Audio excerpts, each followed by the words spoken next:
Buksan natin ito mga boss ha. Pakita ko din sa inyo yung laman ito.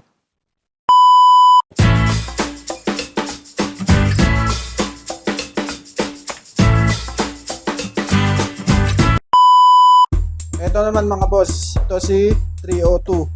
Buksan natin ha. So, ito din, may manual din siyang kasama. Ito yung mga filter niya. Ito, may lagayan siya ng sabon mga boss. Ito naman yung kanyang baril. Meron siyang gulong mga boss. Dalawa. Ito, may handle pa din. 5 meters hose. Itong hose naman na to, ito yung dadaanan galing sa timba o sa gripo papunta doon sa machine. Ito yung baril niya mga boss. Ayan. Yung baril niya. Ito yung baril ng kay 502. Ito yung kay 302. Ayan. Ayan. Ito na siya mga boss.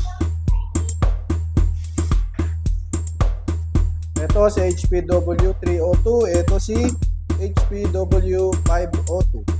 Parehas may gulong to mga boss, itong dalawa. So itong kabila, ayun nakakabit na, malaki. Yung sa kanya, natanggal, tinatanggal eh. Ayan yung gulong niya, doon sa gilid.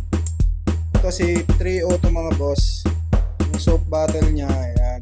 Ito ay kinakabit doon sa kanyang baril. So, kailangan mo siyang ikabit dito sa baril para siya lumabas yung sabon. So, dyan mo siyang titimplahan. Dito naman, kay 502, dito sa likod, yung kanyang lagayan ng sabon. Ayan. So, tatanggalin mo yun dito. Ayan. Dito mo siya lalagyan.